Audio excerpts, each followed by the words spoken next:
Okay, what's inside a $1 grab bag? We'll just see. This is blue for boys. And every time I go up there, they don't have a blue. Today, they had a blue.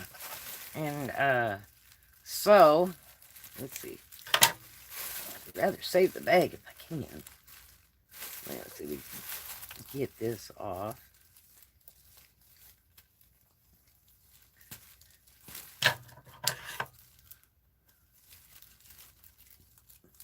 Talking about tape, let me tell you, the worst place in the world to buy stuff from, that they tape the devil out of it. They must have cases of tape. The tape discount, I don't know, but they put clear tape all over everything at Waterfront Mission. God, it's just terrible. You can't get the tape off, and you can't get the glue off. It just ruins stuff.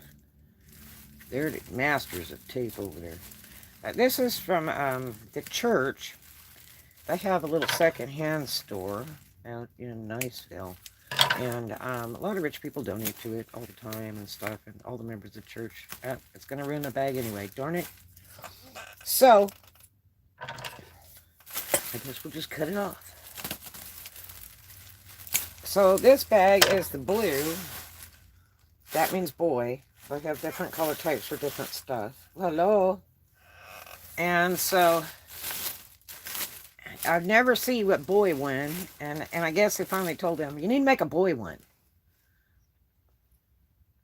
So, wow, those are like cargo shorts.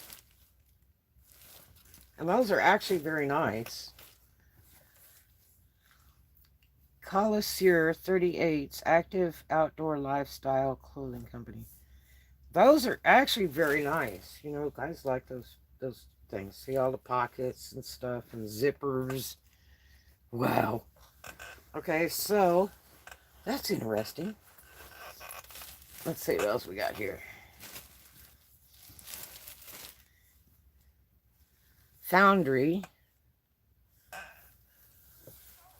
$1. That's a nice shirt. It's kind of a flannelly plaid thing.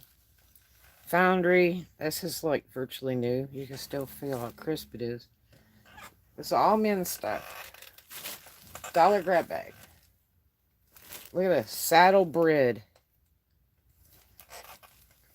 This is a very nice little man's brown shirt. Button up front, long sleeve. Pull over. That's nice. Of course, they couldn't miss the jean part, but Roundtree and York jeans. And that is a 38. Big sizes sell really good on eBay. Oh, those are cute. They're pleated jeans with the little pockets on them. Those are real nice. Wow. And they're not very used. Ooh, this is a nice feeling sweater right here. R&R Casuals. Look at the buttons on the shoulder. On one shoulder. That's interesting. That really kind of looks more like a girl's shirt to me. Oh, nice. It feels good. It's real soft. Let's see what we got here. What does this do? These are some really nice clothes, actually. Madison. And this is burgundy. Button-up thing here. Long sleeve. Very nice. Pullover shirt type thing. Wow. It's got that sewn back to it. That's a nice shirt. This whole bag was $1. $1. That's it. Okay. Oh, look at this. Reebok. Reebok sweatpants, gym pants, whatever you call them. The Reebok thing. God, I banked on this deal. Zippers, too. Look at the zipper on the side of the leg. Nice gym pants. My gosh. I've never seen these that nice and sweats like that. Okay, what does this do? Augusta sportswear. Yeah, I'm gonna sell it on eBay. This has got some church thing on it. This is probably from Crosspoint. Live, play, live, and learn. It's got the church emblem monogrammed. It's actually a very nice shirt. V-neck type thing. This one has a little bit of a stain in it, so I'll have to wash it.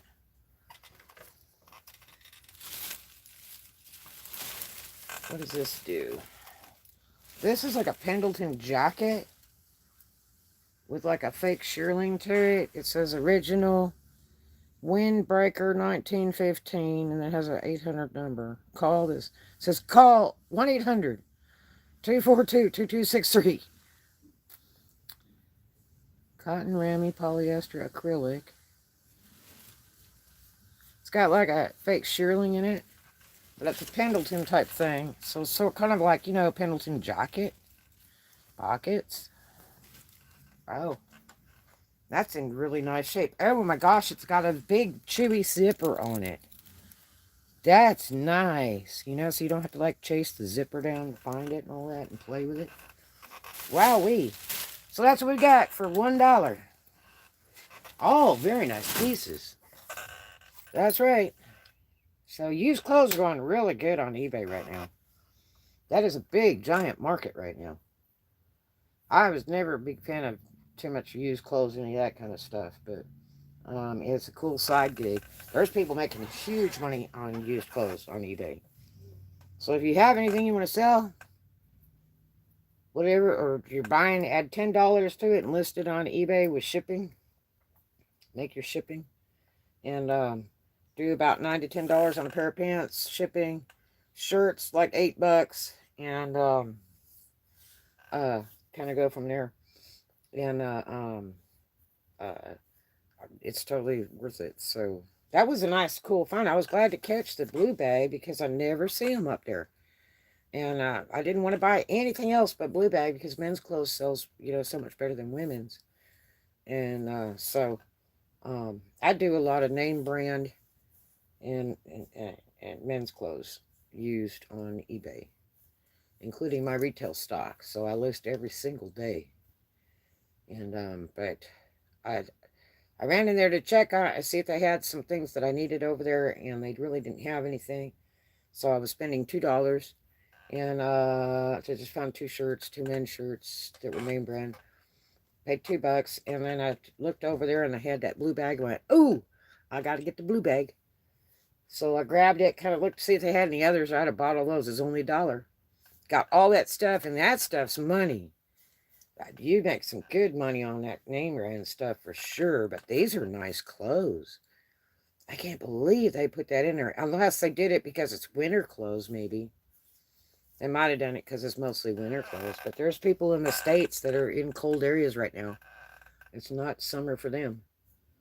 But some nice pics in there. I like it. I like it. I like it.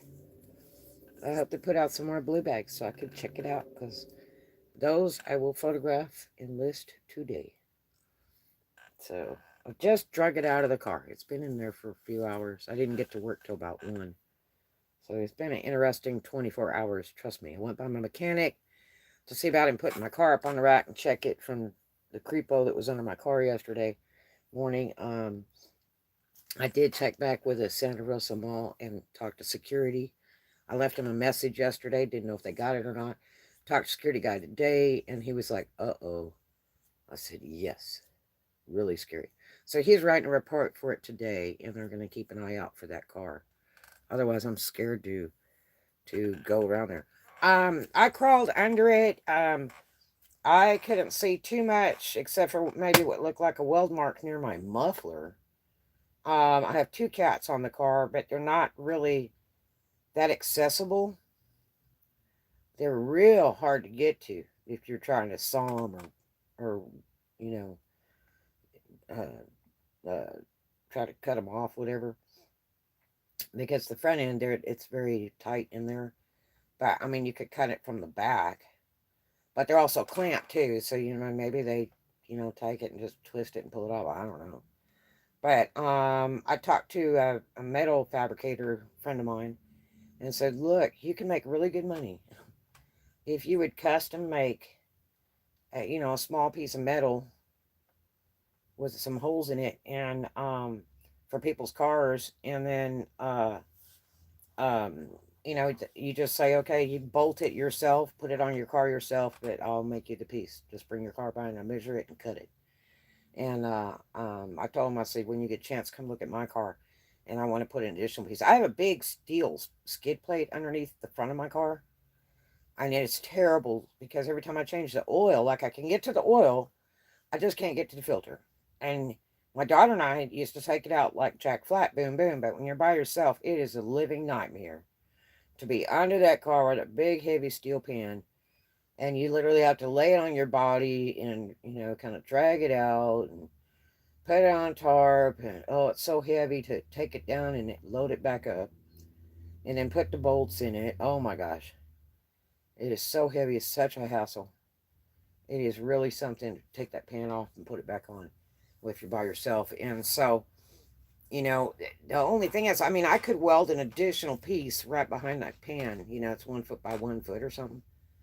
The only problem is I wouldn't be able to access things under there, like, change the oil or, the tranny fluid. It would be harder. I would literally have to take that whole pan off.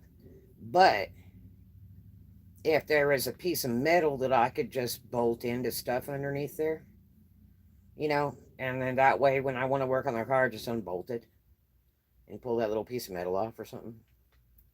But that would help deter a little bit. Um, but yeah, real scary. But my mechanic didn't have time to put the car up on the rack. And then I've had two people tell me, oh, they put a tracker on the car. I just can't imagine them at 7:30 in the morning, up under somebody's car like that, in the daylight with people walking around. I've said, well, maybe the dope is good. I don't know. Um, but they're like, oh, they may have put a tracker on the cloud. I'm like, who's tracking me for what? So, but I did have something really scary happen last night. There was somebody that was going like, 75, 80 miles an hour, 45-mile-an-hour zone at night on the back road towards the base. And I was really scared they were going to run into me. And I had the same thing happen to me on 98 in the daytime with my daughter in my Cadillac one year, just a couple years ago. And this car kept coming. I kept looking in the mirror and I kept telling her, I said, man, this car's going fast as the speed of light. And I can't figure out why. And I'm afraid they're just going to drive in the back of us and we had nowhere to go. Couldn't pull off the road, nothing. And I'm like, dear God, I hope they don't just hit us. And we almost got killed. Okay. It was really bad. And the person was jacking around on the phone, wasn't paying attention. And the freaking car is going forever fast. So last night, the same kind of thing was happening. I saw this car that was a few miles back that was just flying like a bat out of hell. And it was in my lane. And it's 2-lane road. And I'm like, oh my God, I hope it's not damn drunken tourists, some stupid crap. So I tapped my brake lights. They were a couple miles away, and I tapped my brake lights, hoping that if they're drunk, they're going to see those lights brighten up a little bit, and they'll know that, there's a car there. you know, and so they were still going super fast. I'm like, oh my gosh, and 45-mile-an-hour zone. And so then they get, about a mile. I tap the brake again, about a mile from me, behind me, just speeding away. And I'm really starting to sweat bullets. I'm really getting scared because I hear really plowing it down, okay? And it's late at night, and not a lot of traffic out there. 2 lanes going out there by the military base and towards Eglin. And oh my God, they got right up on my bumper. I thought they were going to hit me for sure. And I tagged that brake, hoping it will wake them up or whatever. And they were just like riding my tail. And the other lane was open, and all of a sudden they decided to go around me, and I'm like, ooh, thank God. And they just like floored it to speed away. And what did they do? They pulled in between the 2 lanes right in front of me and slammed on the brakes. Let me tell you what, I could not believe it. I was like, really? And I mean, everything in the car flew forward, the whole thing. I mean, it was really scary. And That car does not do well cornering, and it does not do well when you hit the brakes and try to floor it. It's 5,000 pounds. It does not. That is not a good thing, And so like I am dragging rubber, man, on this road at 45 mile an hour, and this joker is going stupid. And I mean, I probably should have just drove into him and hit him, but I'm trying to veer away, slamming on the brakes, and because they pulled right in the middle of both lanes and just slammed the brakes right in front of me. I was like, what in living hell? And then they took off. And man, I wished I could have caught their tag or whatever, and they just sped away. And then they got really fast, and I said, yeah, because they're running. They realized that they did a very, very bad thing. They could seriously hurt somebody doing stuff like that. But one, they shouldn't be doing 70, 80 miles an hour around 45-mile-an-hour zones, period. Those speed limits are set there for a reason. So that was pretty scary last night. I was like, no more crap today. I already had a dude laying under my car. Now I got some freak that's going to stop in the middle of the street and right in front of me. And just like, really? So yeah, it was definitely an interesting day. So anyway, but yeah, so I went by the mechanic today, and he didn't have time to look at the car or put it on the lift. But I may contact one of my buddies at Walmart and see if they can throw the car up on the lift, around closing, and just, look in there a little bit. Because I've had two people say, oh, somebody slipped a tracker in there. I'm like, why would anybody want to track me? For what reason? So I don't know. I do know several cars in the area that are just like mine. So, maybe somebody's mistaking me for somebody else. I don't know. Um, so I don't know. I just wish that things would calm down a little bit and get a little more peaceful. But other than that, working my butt off, and thought I'd share that with you. I didn't want to open the bag without you guys, because I wanted to see what it was. I never got a big grab bag from them before. It's a new thing they're doing. $1 grab bag, and they have like the children's grab bag, the kids grab bag, the women's grab bag, the men's grab bag, and that's well worth it for $1. I mean, that was all name brand stuff for $1.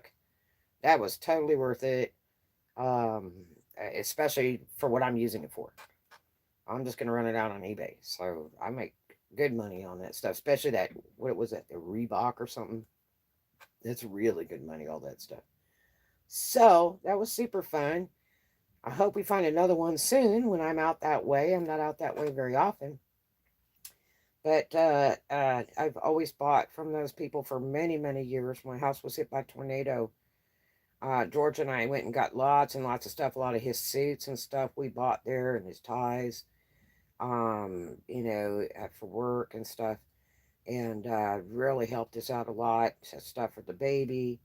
That place was 100% blessing. We bought from it when there was a little tiny house on the property by the church that they sold out of. I mean, a little bitty, like bachelor pad type house. And then now they've got a big giant metal building all these years later, and they do a wonderful business there, 6 days a week. And they've even shortened their hours even more. But it's a really nice, clean, neat store. And the clothes and shoes are really cheap. The shirts are $1, shoes are $2. They've got all kinds of cookware and everything. It's all rich people that donate their books, lots and lots of books. As a matter of fact, we bought one or two Wii's from over there for my daughter. Got them dirt cheap over there. We got her some of those Bones or whatever it is, headphones that are white. We got some of those over there they had in the case that were like 25, $30. And it turned out those things were like over $100. Thank you for the thumbs up, you guys. So yeah, it's a neat little store, and it's so much better than Salvation Army and Waterfront. They've got so priced out of the market. It's like cheaper just to go to Walmart and buy the stuff new because they're charging new prices. Especially Waterfront's got really bad. Waterfront Missions got really, really bad. And the thing is that even if you've got resellers coming there, you're outbidding the market for resellers, because they have no room to sell it because these people are selling it for, what they see on eBay. And the problem is that doesn't mean it sells for that on eBay. Um, they're not looking at the part where it says sold. If you look under sold, that's where you want to look. So, um, yeah. So they're really hurting themselves. I mean, I go in there, I see some crap, and I'm like, you've lost your mind to want that kind of money. Um, because whoever's doing it doesn't know what they're doing when they're doing the pricing. And but there's a few other places that are held by churches that are secondhand stores, and they're very, very, very reasonable. One, because they want to get rid of the crap. They get donations day and night, day and night, day and night, tons of stuff. They got no room for it. They got people volunteering to work, and they'll have 7, 8 people volunteering, and they just can't get the stuff, out on the racks when the racks are full, and the stuff's got to move. So that's why they price it so reasonably. And this particular store has all high dollar name brand stuff because it's a very wealthy area. It's out by Blue Water Bay. Plus, we have a military base and stuff nearby. But all the church people donate there. So, you find very, very nice things there. And every once in a while, they price some crap up that they look up on the internet or something. But it's still a good deal. I mean, yeah, I'll tell you what I saw today was green chip stamps. The old green stamps that you put in the books and you traded them for stuff. I remember being a little bitty kid and putting those stamps in the books for my mom. And then you trade them to buy new stuff with or something. They had blue chip and green chip stamps. And they had a box of those up there. And they were really reasonable. And I wished I'd had the money to buy them. It was really actually very cheap, just for memorabilia. But for resale value, it'd probably been intense.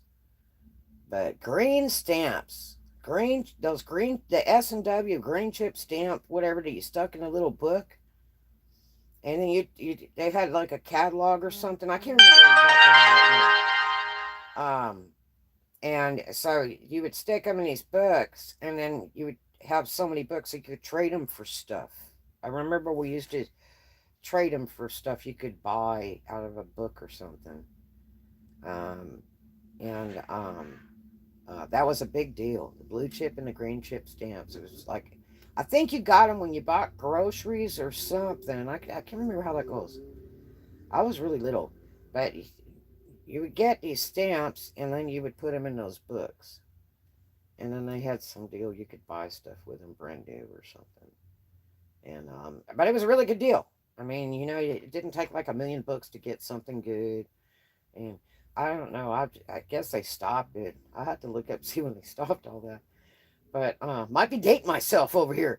But I remember being a little bitty kid and putting those in the books for my mom, and it was so exciting. It was just so truly exciting. Going, oh, look, we got a whole page of them to put in here, or look, we've got like 10 more stamps, and it was just truly exciting. I think they did it in the 80s too because I remember grocery stores doing it, maybe not as common. Really? Yeah, um it was a big thing. It was a big thing. And I'm trying to think of if they had the blue chip store or how that went. I can't totally remember how that went. But I just remember we used to put them all together and save those books, and it was really exciting. It's like, oh my gosh, we got enough to get this, and we got enough to get this. And then it was a real big deal to go trade them for the new stuff they would give you. And but did you get them with groceries or how did that go? I can't remember how that went. It was something you bought stuff and they gave you those stamps and then you'd stick them in the books. There was some kind of deal about that. I don't remember how that goes. But because I was just a little bitty. But when I saw that, it reminded me of my mother's box of the stamps. And I looked at it, I went, my God, is that green chip stamps in there? And the lady says, yes, do you know what that is? And I'm like, yeah. When I was a little kid in California, that was a big thing. My mother used to collect all that stuff, and you traded it. And this lady was way older than me, okay? This woman was way out there in age, probably like 90. And I was like kind of surprised she didn't know, but maybe that's not, maybe she's lived in Florida all her life and they never had that in Florida. I don't know. Maybe it was a California thing. I don't know. But she didn't know what I was talking about. And I said, that is so funny. I said, man, if I had the money, I'd buy that. And I said, just for the memories. I said, because that was a big deal when I was a little bitty kid. And I mean, we had money when I was little. We had money when my parents were together. We had money, and and we still were doing the stamp thing, you know. But wow, it was wild. But she had no clue what I was talking about. I said, yeah, you took those stamps, you put them in these little books, and you traded them for new stuff. And she's like, really? I've never heard of that. And I was like, uh-oh. That lady had to be 90 years old. She had to be today. Late 80s, 90s. Nice lady, though. Very beautiful woman. And a very sweet church lady. You know, all the church ladies work there. But yeah, I felt bad not getting it. But I mean, I had the physical cash. I just didn't need to spend it. You know, gas is going up like every day now. And so, like, I paid $4.30 for gas today. I want to choke. Yesterday, it was $4.20. The day before, it was $4.19. So it's creeping all the way back up again, unfortunately. I'm just like so sick. Yeah. So, but yeah, so I don't know. eBay is great for clothes. Do you buy a lot of clothes on eBay? Because I'm going to tell you, they sell a lot of clothes on there. Metal shields over them to deter the theft. You can buy the shield kits to put over those cats. And they are like $250, $300. And they have to be ventilated too, because you know it gets super hot. That's the trick. And then they got a cable thing, but the problem is with the cable thing is anybody can cut cables. Just like they're cutting your pipes, they can cut those cables. Um, but just a plate, I think just a plate with some holes in it will deter them and just bolt it down on the frame somewhere there or something. I think that would help.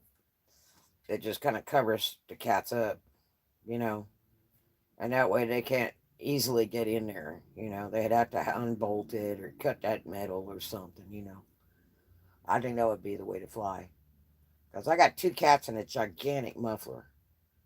And then I got duals, so. But, yeah, I called under it yesterday to see, but all I saw was like a welder mark, like, a torch mark on my muffler. And it was like, well, they would be a dumbass if they tried to steal my muffler. Um, and then one of the clamps was twisted, but I could have hit something too, and twisted that little clamp on one of the cats. I can't really say that somebody went under the wrench or something and tried to twist it because I didn't get close enough to it to really examine it because I could have done that, driving over something. Because I did take that car over a curb one time very slowly to get out of somewhere. Because people had blocked me in, so I literally had to like drive over the grass and over the curb to get out. And an emergency when everybody had to pull off the road, I had to pull up over a curb in Destin in the highway, real slow, which was okay. I mean, I had big enough tires to do it, but I may have touched the curb or something a little bit going up or down, maybe. Um, so I can't really say it was the person that crawled into the car that did it, but I need to get it on a lift and have somebody look at it and make sure because if they put holes in my exhaust and it screws up the way the car runs and makes the computer go stupid. Um, Plus, it's not safe for me. That's carbon monoxide when you got leaks in the exhaust. Because say they were trying to cut it off and didn't get it all away or something. And how many times have been under my car doing that in parking lots when we boondocking? You know what I mean? I've had my gas stolen twice with locking gas caps. I've had my gas stolen twice in boondocking in parking lots. Yep. So it happens. But no telling how many times they've been under my cars, boondocking. So, um, you know, uh, like I say, it's not an easy task to try to get those cats out because the front end of them's pretty well covered up. So, I don't think it would be a quickie, to get those off. But my buddy is supposed to be getting with me the next day or two, and see if he can. He does scrap metal and stuff, and he's also a welder, and he's gonna have a look at the car. And I said, if you'll just make me a piece, I said I'd make you a lot of money. I can advertise your thing, and you could like be doing them custom here in the area, and making money hand over fist with used metal, making a little piece to cover people's stuff up, and just crawl into the car, measure it, cut it, put some holes in it, hand it to them, and charge them 50, $60 for a piece of used metal, and say, you put it on, and it's your deal. I take no liability. All I do is make a piece. And he's like, that might be an idea. I said, yeah, you might be making like $1,000 a day every day, with people coming to get damn cover. Because let me tell you, it costs you several thousand to replace a cat. Like $3,000 to replace a cat on the car. Yep. Yep. So, and especially in California, you've got to do it to spec. You can't just buy some second stuff or whatever, aftermarket and all that. It has to be a spec in California. It's a law. They're the strictest with the smog stuff. So, yeah. And if you've got those cat covers on the internet that are running, at $250, $350, then if you come up with some used scrap crap that just covers a little bit, and they just bolt it onto the car for like 50, $60 used metal, hell, I mean, they could take it home, spray paint it, and then bolt it on the car, whatever they want to do, or just stick it on there and at least have some protection. I mean, if it's going to be that bad that the drug heads have really got to be cutting cats off all day long, especially when the price is going down, I mean, that's bad. It's like, I'm scared to go to the gym. I never went back yesterday to take a shower over there. I went out at the base last night to go get a shower. Yeah, I sure did. Sure did. I was scared to go back to the mall over there. Because I thought, God, if they crawled into my car just like that, boom, boom, I mean, if I go in there and take a shower and I'm in there 10 or 15 minutes, I'm screwed, you know? Um, so I was pretty creeped out. Yeah. So, and the bad part is that there's no video in the parking lot over there. Security guard I could talk today, he says, I'll have Planet Fitness check out their video. I said, yeah, the only video they got is inside the building. There's no video out there. The sheriff's even told me that. There's no video out there. So, yeah. And they really need to have video in that parking lot. My God, why would you not have video in the parking lot? That mall was built in the 70s. Okay, I saw it today on the internet. It was built in the 70s. So why do you not have video in the parking lot? That's like too weird. But anyway, such is life. So I hope you guys have a great day. Thanks for dropping by. Thanks for joining me opening this school grad bag. And we'll do another one real soon. I love you guys. Have a super and a very blessed and profitable day. I love you.